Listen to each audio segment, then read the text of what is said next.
Assalamualaikum warahmatullahi wabarakatuh.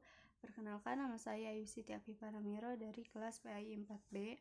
Nah, di sini saya akan membuat video ini dibuat untuk mata kuliah model pembelajaran PAI. Nah, di sini saya akan mengambil satu materi untuk saya jelaskan, yaitu model pembelajaran inquiry. Nah, di mana model pembelajaran inquiry ini yaitu model pembelajaran yang menekankan proses penyelidikan itu secara sistematis.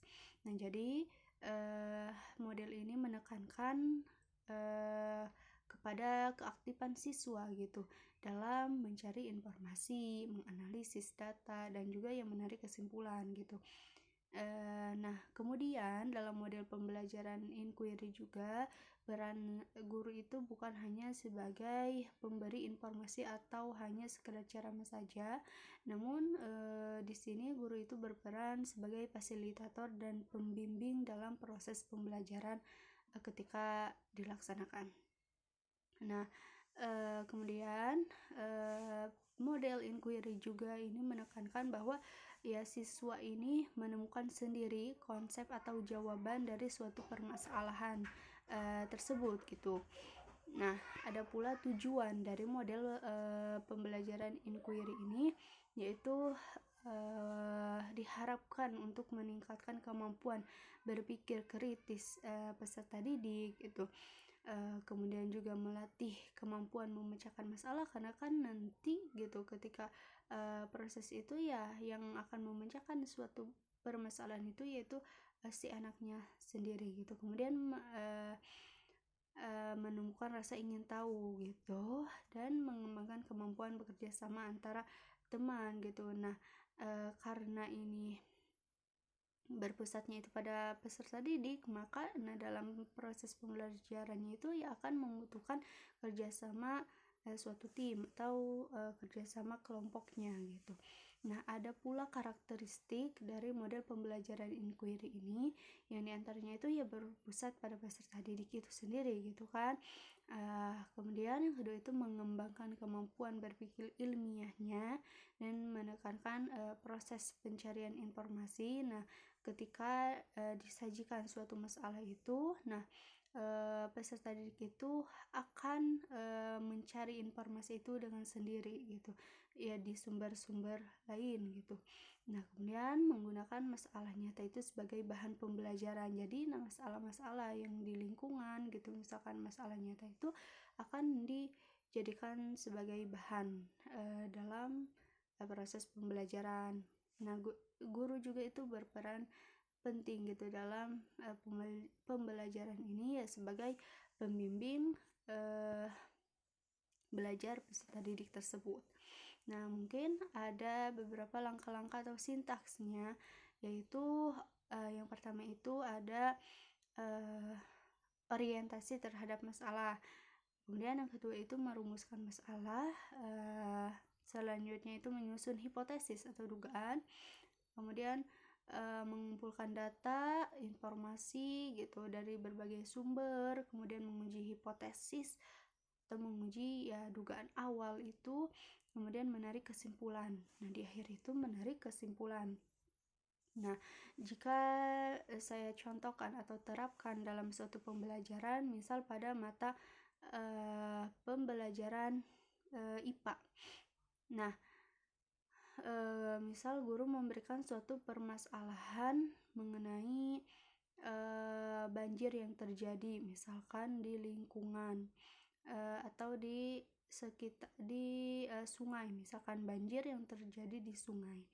Nah, kemudian setelah itu guru itu menampilkan suatu tayangan video atau misalkan gambar dengan keadaan sungai yang tercemar dan juga banjir. Nah, kemudian setelah itu siswa itu membuat dugaan awal terlebih dahulu, apa yang menyebabkan banjir dan sungai itu tercemar. Nah, kemudian setelah itu akan dibagi untuk beberapa kelompok. Nah, siswa itu per kelompoknya melakukan pengamatan, kemudian mengumpulkan data dengan mencari dari berbagai sumber lainnya gitu tentang penyebab banjir, penyebab tercemarnya si sungai itu dan juga menganalisis hasilnya seperti apa.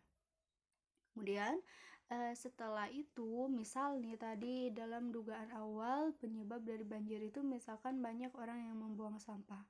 Nah, itu kemudian mereka menganalisis. Nah, guru juga bisa misalkan menampilkan satu videonya itu misalkan satu gambar tadi dengan kondisi sungainya itu telah tercemar dan telah banjir.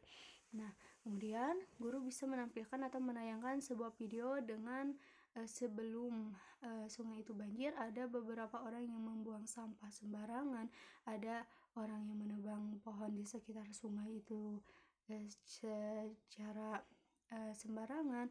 Nah, itu bisa menjadi data atau peserta didik bisa menganalisis. Oh, berarti gitu nanti di akhir ketika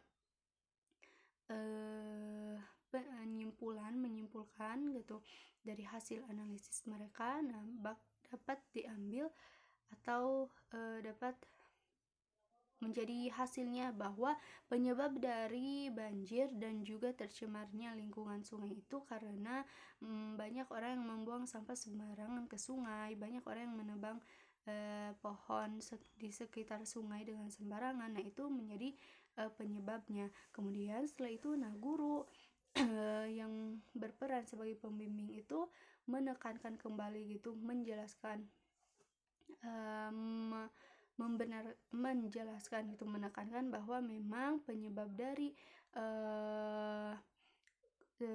sungai itu tercemar dan sungai itu banjir itu adalah penyebabnya adalah banyaknya orang yang membuang sampah sembarangan dan menebang pohon sembarangan, misalnya seperti itu.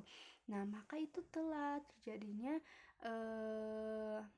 sudah ada proses pembelajaran inquiry, karena model pembelajaran inquiry ini kan tujuannya itu menyelidiki penyebab. Nah, maka di akhir tadi kita sudah mendapatkan penyebabnya, yaitu penyebab dari banjir di sungai itu adalah banyaknya orang yang membuang sampah sembarangan hingga sungai itu meluap gitu, dan banyak orang yang menebang pohon sembarangan.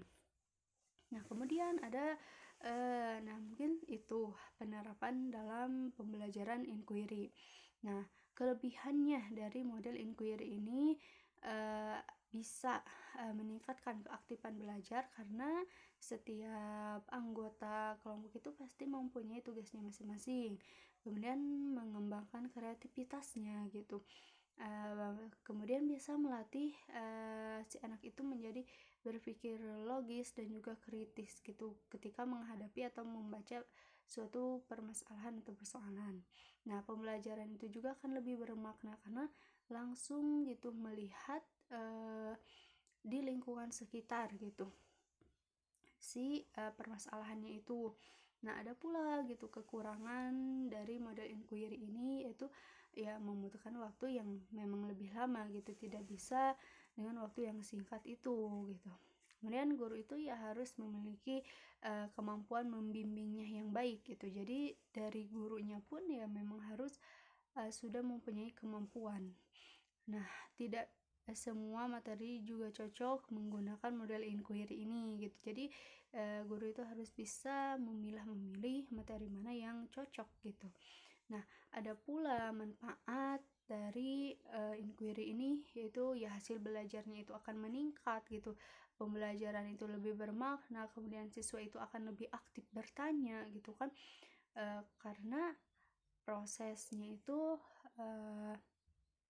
melibatkan keaktifan siswa gitu. Kemudian siswa itu mampu bekerja sama dengan kelompoknya, karena inquiry ini kan bersifatnya itu ya menekankan pada siswa gitu.